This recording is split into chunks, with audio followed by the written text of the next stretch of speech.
Good morning, all you folks out there in YouTube land. Thrash Pondo here, and boy, do we have a treat today.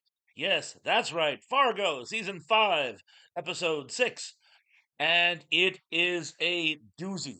And I gotta tell you right at the gate, there's gonna be spoilers today. Both speculative and outright, ye nailed it. Just because I have to. Things are getting real here. I just and to process it properly, we have to deal with the facts at hand. So, if you haven't seen this episode, you might want to come back after you did. So, I'm just going to proceed normally at this stage. And wow. So, it opens up. And now, the funniest thing is, they always seem to leave on a really important scene, and they always kind of pick up on a mundane one. And yes, here we pick up, and it's Officer Olmsted, and she's getting harassed by the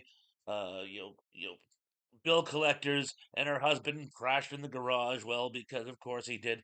But anyway, here we see what a complete and total worthless sack of dingo's kidneys he is. Now, we always knew he was worthless, but oh my god, while she's trying to have her morning coffee, he's chastising her for not being a good enough wife. Oh, sweetheart, you shouldn't.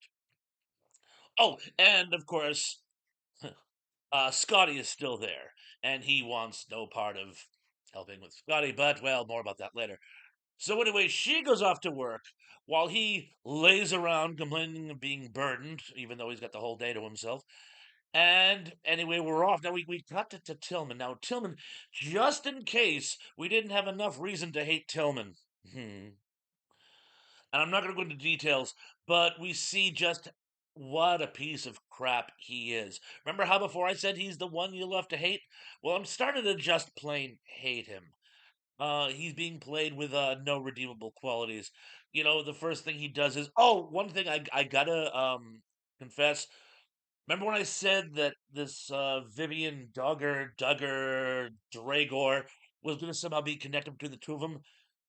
He's nothing more than a pawn. He's actually stuck between Tillman and Mrs. Lyons' power struggle. And apparently, Danish Graves did just drop the ball by bringing him up. It was a total, complete random chance, at least as far as we can tell now. But anyway, first, Tillman tries to throw a wrench in that, and then there's and of course, as of course you remember, when his henchmen were trying to kidnap Mrs. Lyon's son or the other Mrs. Lyon's husband, which have you. They kidnapped the wrong guy, and it's that guy who's been complaining about not getting good enough treatment in the hospital and whining and fussing, just basically being a pain in the shagundas. And they finally believe that they get the wrong guy, and Tillman does fess up that things are just not going well for him. So they do something I think is absolutely amazing. We finally see old Munch again, and it's for the purposes of paying him off in the hopes that he'll just go away. Or possibly even work for Tillman again. Now, it seems a bit of an oversimplification, but again, it seems to work with one exception. And again, it's Gator. Oh, and by the way, remember how I said how Gator was always like probably one of those guys who was like a super type A in high school, but can't really hack it when he's up with the big boys? He even talks about that. He reminds his father, he's like, well, I'm having a bad patch now, but do you remember how great I was in high school? Yeah, yeah, yeah. You peaked at 17. Join the club. But anyway, it seems to, except for one thing. His father says, check Munch for weapons and then wait in the car. He got two very specific jobs. And of course, he messes one of them up. He decides that he's going to meet up with Munch at his car after the whole deal is made and supposedly a truce is settled. And he decides he's going to have a pissing contest with him. And Munch just mops the floor with him, as far as that goes. Then he puts a. We found out that Gator has actually put a tracker, possibly detonation device, on Munch's car. And I'm going to give it a little secret. I don't see how that's going to help. Something tells me, well, Munch may have an axe to grind over that one, and I'm going to leave that one there. But anyway, skipping ahead, now we go back and we see. Oh, Olmsted is becoming one of the central characters. I never thought of her as anything more than a Superior Lewis secondary character, but she's becoming more and more of a like one of the big boys, as it will. And she has a meet and greet with the two comic relief FBI agents. That's become such a shtick in Fargo, the comic relief FBI, and just tacitly decides she's going to try to help them. She goes back to her home to find that Scotty has literally, not figuratively, literally been neglected by her worthless husband all the time, who, on top of everything else, is quite probably having an affair with his physical therapist, just in case she needed more reason to not like this clown. And what does she do? She realizes that she's in overhead, and she decides to bring Scotty back to her grandmother's house. Now, remember, I speculatively spoiled that by saying perhaps they could work out something in the way of an alliance, trading the kid for money. It was nothing quite that sordid. She brings Scotty back because, well, Scotty will just be safer and better fed. I mean, all she had for lunch was crackers. Like I said, the husband was literally neglecting the poor kid. So it's in Scotty's best interest. But while she's there, skip ahead. Oh, and I gotta tell you, it was almost touching.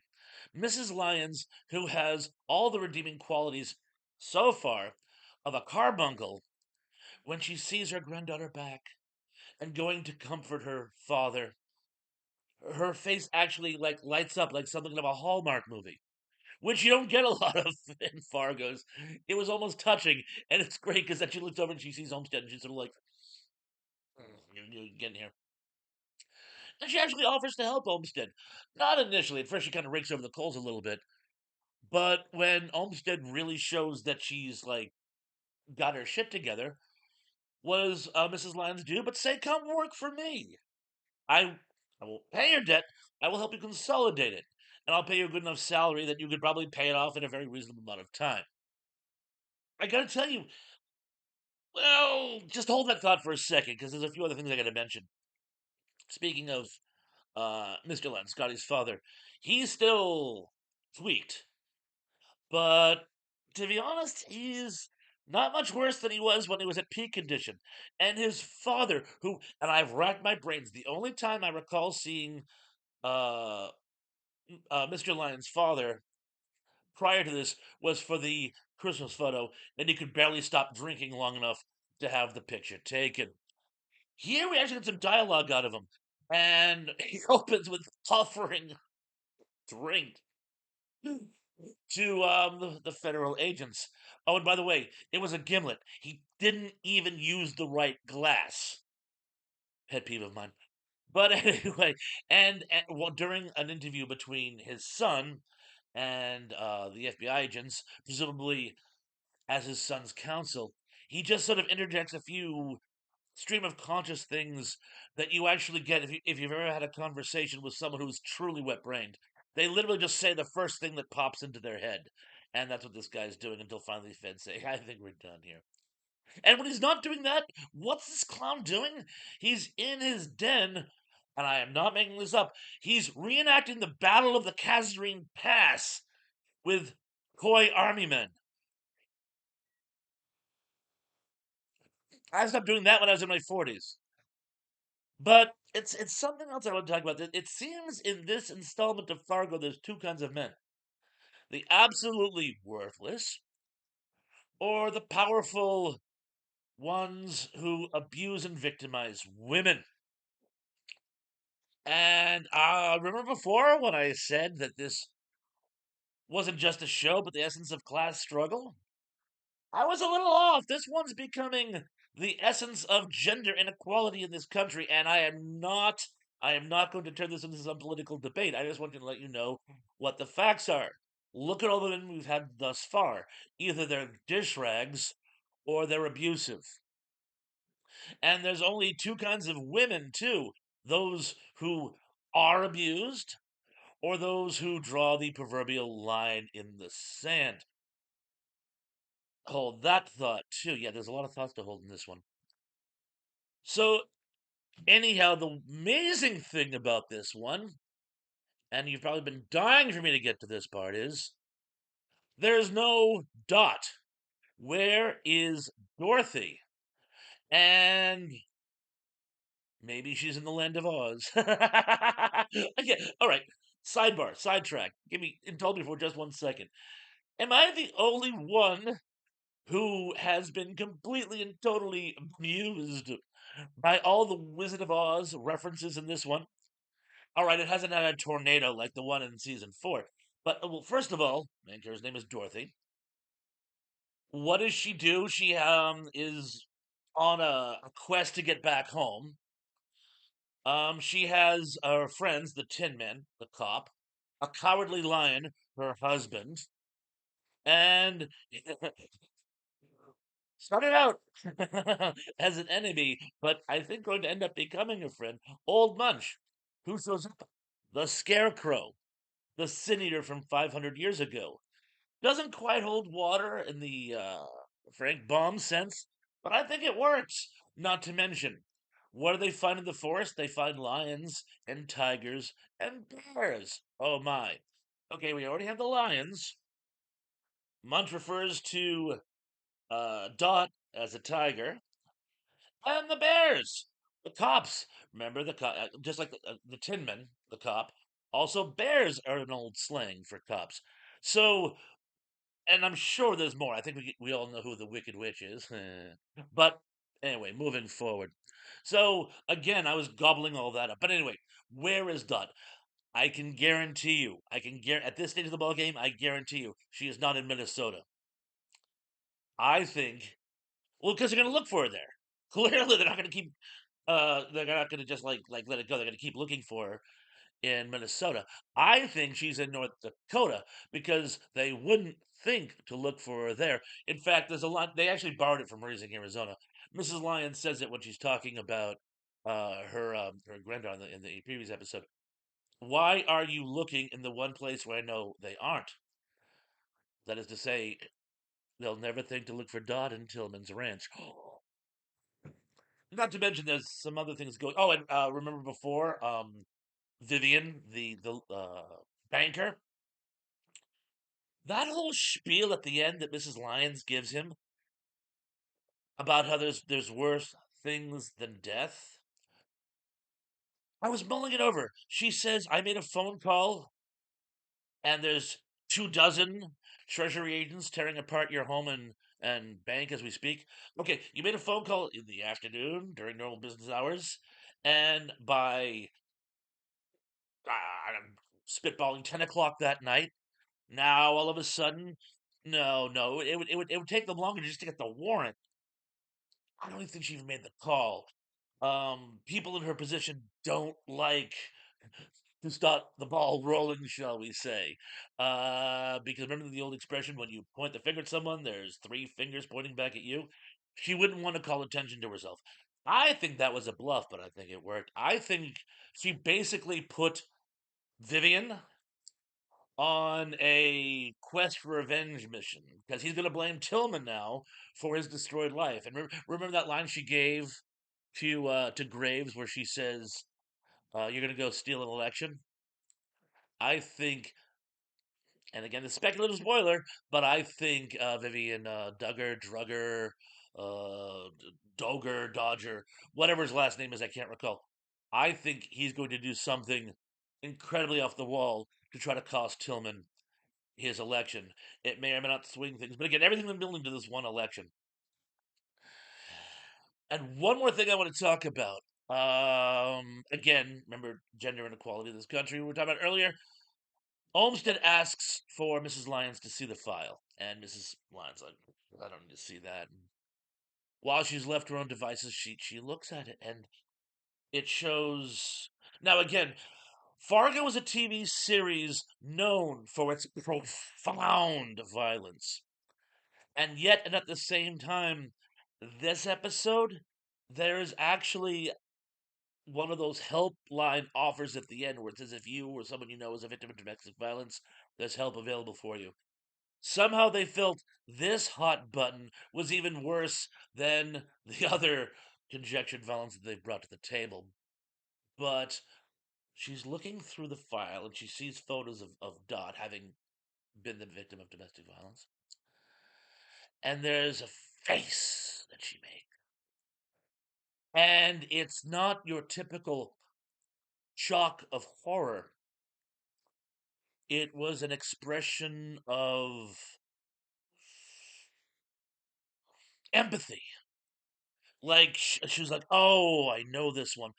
The only thing I can compare it to off the top of my head, remember that amazing scene in The Good, the Man, and the Ugly, where Tuco's being tortured in uh Blue Bright Eyes' Angel Eyes' cabin, and the guards have the inmates playing music to sort of cover up the screams of the torture. And there's that one fiddle player, and he is so traumatized he has to look away. He can't even look at the building when he knows what's going on inside. And the guy's like, "Play that for you," and the kid shakes it off and starts playing again. That's what it was. There was a recognition there in her eyes. Working theory? Well, just like Olmsted said earlier, find a nice man to sort of help you overcome the bad one. I wouldn't be surprised if Mrs. Lyons' current husband was her second husband. I'm wondering if her son was from someone else, someone who did abuse her, and she found the strength to get away and started a new life and became very successful. And the trick to it was not having a strong man. She has a strong man in the sense of Danish graves, not a husband. Her husband just knows enough to stay out of the way and have little war reenactments and drinking binges. I think Danish Graves has been a professional help to her, and yes, she's probably having an affair with him. That may have been how he lost his eye. Maybe he was fighting with her first husband. But again, remember Olmsted was offered a job. I see her taking that job and maybe not leaving her moron husband, who I think deep down she loves, and at the very least isn't abusive. But maybe he gets to be the trophy husband who gets to uh have the dreams of being a golfer. So the idea being to be a successful woman, just have a man who stays out of your way. And hey, it was working for Dot. I mean, her husband was Wayne Lyons, uh, was very sweet and emotionally supportive, and loved her to death, but was in no way, shape, or form a, a real man of action, and did best when he stayed out of her way.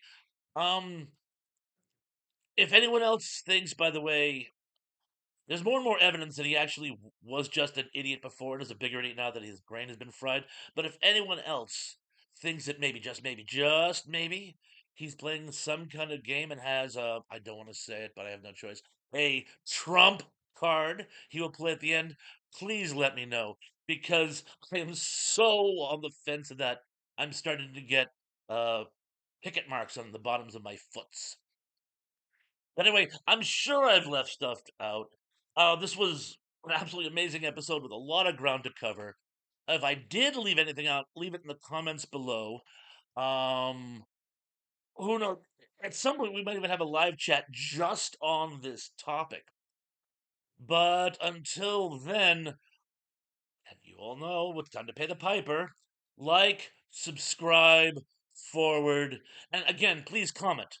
Comment if you think you agree with me. Comment if you disagree with me. I like disagreements even better. I love a good argument. But do all those nice things. And until my next video, and one more thing actually before I do my little closing credit, little schmooze. No live chat this Sunday. I'm terribly sorry. I wanted to, but again, it's Christmas Eve. I crunched the numbers. Uh, I don't. I just can't pull it off. I'd like maybe do one on New Year's Eve the following week, but if I do a live chat, I might do something later on in the week. But anyway, nothing for this Sunday with my heartfelt apologies. But that being said, Merry Christmas to all of you. And until the next video, be good, be safe, be careful. And I'm looking forward to seeing you all again very, very, very, very, very, very soon. Peace.